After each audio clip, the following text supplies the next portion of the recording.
Hey y'all. Um, I said I wasn't going to talk about my body, but I'm just sharing with y'all. This is my life, and welcome to it. Guess where I'm going now? I'm going to see an acupuncturist. For those of you who may not be familiar with what that is, it's a professional person, you hope, that is going to stick needles all in your body. Yeah.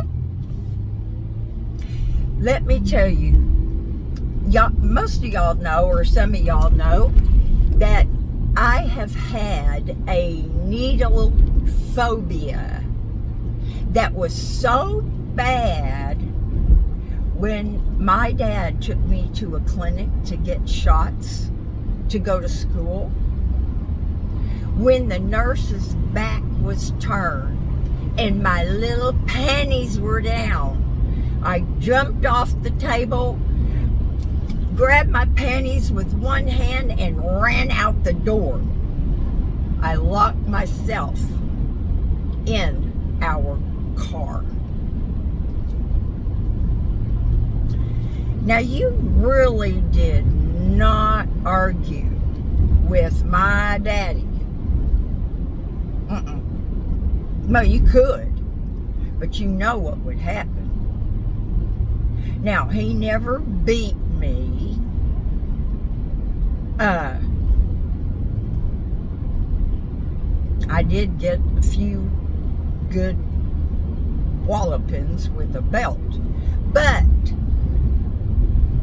that's how terrified I was of needles.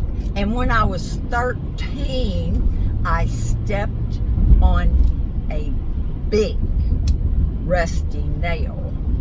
My friend and I were building a rabbit hutch, and we were using, leftover stuff, old leftover stuff. Drove it right in to the top of my foot, in between the front pad of your foot and the heel. My girlfriend, I had to stand next to the fence and hang on, bend my leg backwards while she pulled that board out of my foot. Now, it was covered in blood, but we knew it was rusty because all of them were rusty. We were breaking them and bending them with the hammer. But anyway, I went home, limped home, sat down in the recliner, covered my foot with a blanket. I raised my, dad's recliner up. And that was probably not the smartest thing I did. Why isn't that? There we go. Probably not. Because I was sitting in his chair, which was not a no-no, except when he was there, and he was on his way home. I don't know what that line is right there, y'all. Oh, I have my GPS on. Anyway, he said, "What are you doing in my chair?" I said, "Oh, I'm just reading." He goes, "Well, I'm home. Time to relocate." Like, okay. He was in the Air Force, and he was a very strict man. You weren't, well, sometimes you were afraid of him. He was just that kind of guy. He was really stoic. But I will say, Aaron Creel provided for me and my brother. Now, my mother worked full-time as well, but without him, we wouldn't have been living in a nice house, had nice cars, yada, yada, yada.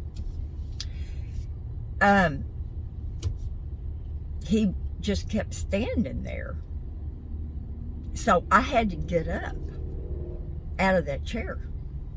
And of course it had the handle on it, you know. I could only mash down on the foot part with one leg. Well, he saw me struggling, and I was trying to keep the blanket wrapped around the lower half of my body. It was not unusual for me to be using a blanket. Well, needless to say, he saw I was having a problem. He goes, "Let me see it.